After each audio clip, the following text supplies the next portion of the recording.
Bapak Ibu, sebelum kita mendengarkan firman Tuhan, saya bersama istri mau menyanyikan satu pujian dan Bapak Ibu bisa mengikuti di rumah bersama dengan kami.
Bapak Ibu, saudara-saudara yang terkasih dalam Yesus Kristus, pada hari ini kita ibadah hari Kamis dan kami tadi telah menaikkan puji-pujian bagi Tuhan, dan saat ini mari kita mendengarkan firman Tuhan. Dan sebelum kita mendengarkan firman Tuhan, mari kita berdoa terlebih dahulu. Bapa di dalam surga, kami mengucap syukur kesempatan beribadah yang ibadah hari Kamis biasanya kami lakukan bersama-sama di gereja, namun saat ini kami harus melakukan ibadah secara online. Dan kami mohon Tuhan memberkati, Tuhan mengurapi, sehingga kami benar-benar tetap dalam berkat kuasa Tuhan melalui ibadah, melalui pujian, dan juga melalui kebenaran firman. Mari Tuhan urapi kami semua, dalam nama Tuhan Yesus kami berdoa. Amin. Bapak Ibu Saudara, tema kita pada minggu ini adalah Yesus telah benar-benar bangkit. Saya bacakan firman Tuhan di dalam Kisah Para Rasul 10 ayat yang ke-40. Yesus itu telah dibangkitkan Allah pada hari yang ketiga, dan Allah berkenan bahwa ia menampakkan diri. Sekali lagi saya bacakan, Yesus itu telah dibangkitkan Allah pada hari yang ketiga. Dan Allah berkenan bahwa ia menampakkan diri. Bapak Ibu Saudara yang terkasih dalam Yesus Kristus, bila Yesus mati, apakah dia benar-benar bangkit? Ini tentunya menjadi pertanyaan banyak orang. Namun tentunya tidak termasuk bagi kita orang yang menjadi percaya kepada Tuhan Yesus Kristus. Karena kita sudah benar-benar yakin Yesus bangkit dari kematian. Namun kita perlu ada buktinya, ya. Karena Alkitab bukan hanya mengatakan sesuatu tanpa bukti. Nah, sekarang kita melihat buktinya. Yang pertama adalah kubur yang kosong. Ketika saya pergi ke Israel, berkunjung ke tempat di mana Yesus Kristus dikubur. Dan di sana memang sudah tidak ada lagi apa-apa, ya tinggal bekas, ya, di mana Tuhan Yesus dibaringkan ketika dia mati. Melihat tempat itu menjadi suatu bukti sejarah bahwa memang Alkitab itu tidak pernah berbohong. Tuhan itu tidak pernah berbohong. Karena di sana juga ada tertulis sampai sekarang ini, kalau Bapak Ibu ada kesempatan ke sana, ada tertulis di sana, jangan cari orang hidup di tengah-tengah orang mati. Ia sudah bangkit, lihatlah kuburnya kosong. Ya memang kalau sekarang ini ya kosong, tapi ketika dibuat tulisan itu berarti memang bukan hanya omongan kosong, atau istilah dunia sekarang ini bukan hanya suatu sejarah tanpa bukti gitu ya, tapi benar-benar kosong. Nah, puji Tuhan, kalau Tuhan Yesus Kristus telah mati dan dikuburkan, dan kuburannya bekas, ya, bukan berarti jadi di sana dia terus, tidak ya, tapi tinggal bekas kuburannya. Dan tidak perlu orang datang ke sana lagi untuk memberi sesajen atau meminta sesuatu di situ, di kuburannya itu, karena memang Yesus sudah tidak di sana. Oleh karena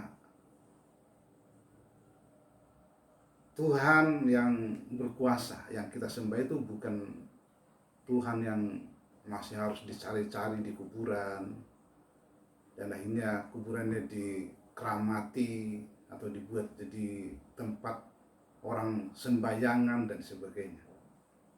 Itulah Tuhan kita yang hebat, ya. Jadi benar-benar kuburannya kosong. Kita nggak perlu mengenangnya harus pergi ke sana, ke kuburannya, tapi cukup kita bersyukur kita ini sudah memiliki Allah yang hidup. Sebagai salah satu buktinya adalah kuburannya kosong. Dan yang kedua adalah kain kafan, ya. Kain kafan yang ketika Tuhan Yesus mati, dia dibungkus dengan kain kafan. Dan ketika Yesus sudah bangkit, itu ada di situ, ya. Alkitab jelas-jelas menjelaskan atau menceritakan bahwa memang kain kafan itu ada di situ. Ada disebutkan yang tadinya bekas mayatnya Tuhan Yesus Kristus, sehingga Tuhan Yesus sudah nggak ada di situ, tapi kain kafan itu ada. Kalau seandainya ada orang mencuri, ya pasti diangkat semua. Ya. Nah, seperti firman Tuhan yang mengatakan, lihatlah, ya, lihatlah, inilah tempat mereka membaringkan dia. Berarti kan memang ada tempat, ya, di mana ada tempat membaringkan Tuhan Yesus Kristus. Dan demikian juga di dalam Yohanes 20 ayat 6 sampai 7. Disebutkan di situ, Petrus melihat bahwa kain kafan Yesus masih utuh. Ya. Jadi Petrus termasuk ingin yang menyaksikan. Nah, Bapak Ibu Saudara yang terkasih dalam Yesus Kristus, mungkinkah Yesus menjadi misterius yang ada orang-orang atau tokoh-tokoh agama lain yang bisa mengatakan bahwa Yesus memang dicuri? Kalaupun mereka bisa mengatakan itu memang hak dari mereka, tetapi kita sebagai orang yang percaya kepada Tuhan, kain kafan itu pun menjadi salah satu bukti bahwa ditinggalkan Tuhan Yesus di kuburan. Tidak lagi membungkus tubuhnya, tapi dia tinggalkan, dia sudah bangkit.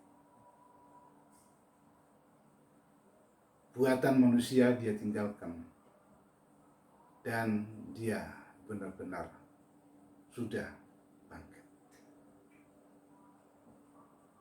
Nah, kita yakin dengan seperti yang sudah dibuktikan secara ini, maka kita pun nanti akan bangkit meninggalkan semua yang memang harus ditinggalkan di dunia ini, lalu kita masuk ke dalam kerajaan surga dengan tubuh yang sudah disempurnakan. Nah, puji Tuhan, itulah sebagai bukti kebangkitan Tuhan Yesus Kristus yang kedua.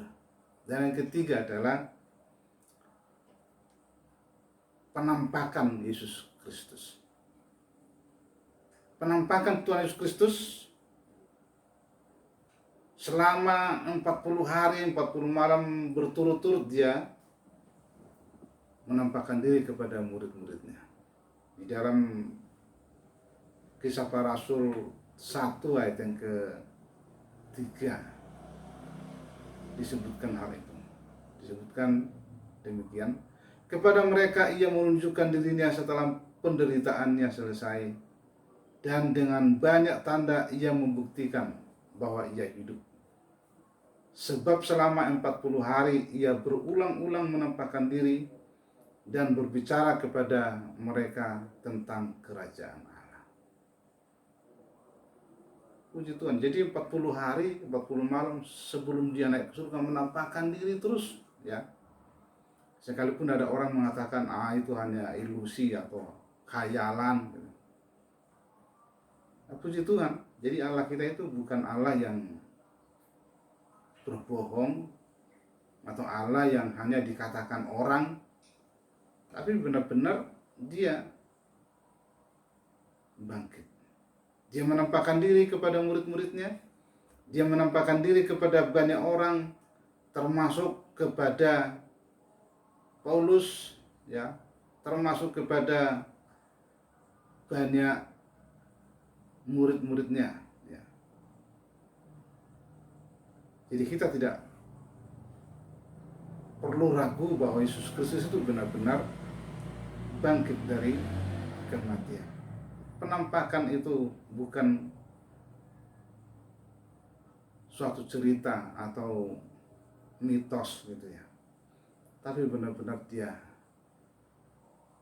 menunjukkan dirinya, dan bahkan kepada salah satu muridnya yang memang kebiasaan murid-murid setiap hari mereka bersekutu sebelum Yesus ditangkap bersama dengan Tuhan Yesus, dan setelah Tuhan Yesus ditangkap dan bahkan dibunuh atau disalibkan, kebiasaan itu tetap mereka lakukan.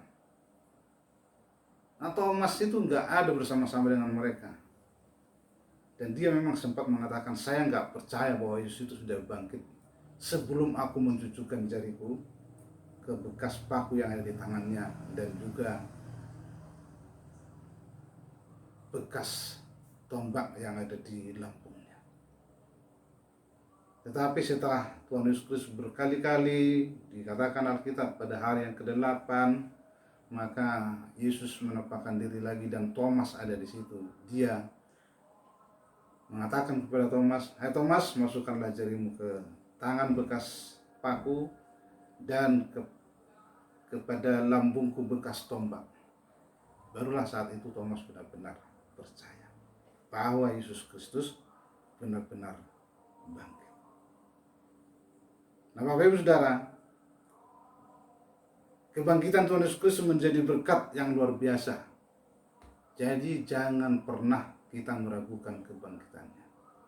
Dan kalau Yesus Kristus sudah bangkit dari kematian, maka kita juga harus bangkit untuk mematikan semua dosa. Karena dengan kebangkitan Tuhan Yesus Kristus itu berarti dia mengalahkan semua yang namanya maut atau dosa atau dunia, kejahatan dikalahkan semua. Segala kekhawatiran dan segala hal apapun itu dikalahkan semua. Dan ini tentunya harus menjadi iman kita, menjadi semangat kita, sehingga kita tidak menjadi anak-anak Tuhan yang masih dikalahkan oleh dosa. Dan yang keempat, Bapak Ibu Saudara, bukti dari kebangkitan Tuhan Yesus Kristus adalah murid-murid Tuhan Yesus berubah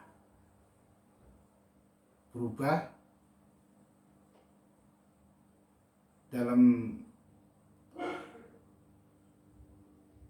perbuatan, perkataan, benar-benar berubah.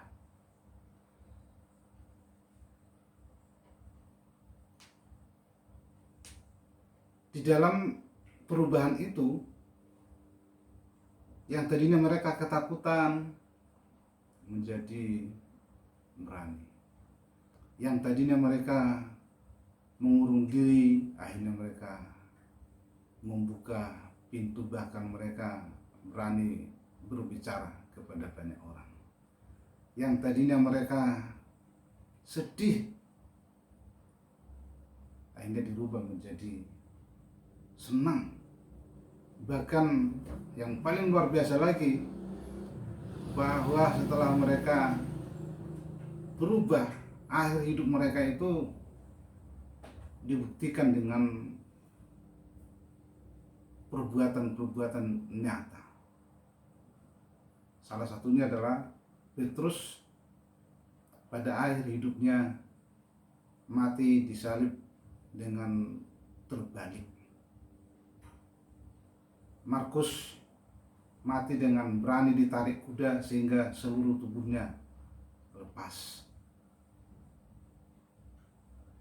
Thomas pergi ke India dan mati di sana dengan cara ditombak.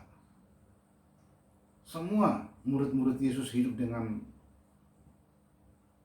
radikal. Radikal itu berarti berani, siap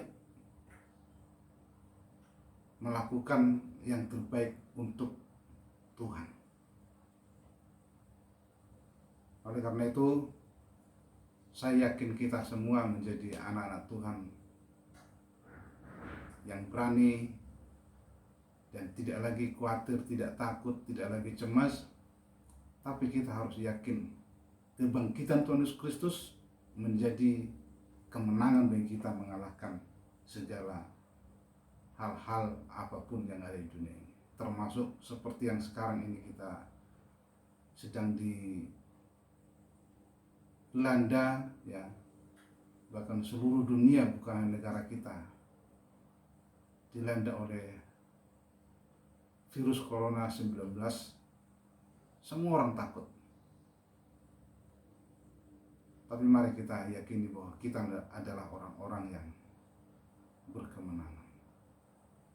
Puji Tuhan, pada ibadah Kamis ini mari kita yakini Tuhan itu selalu ada di pihak kita.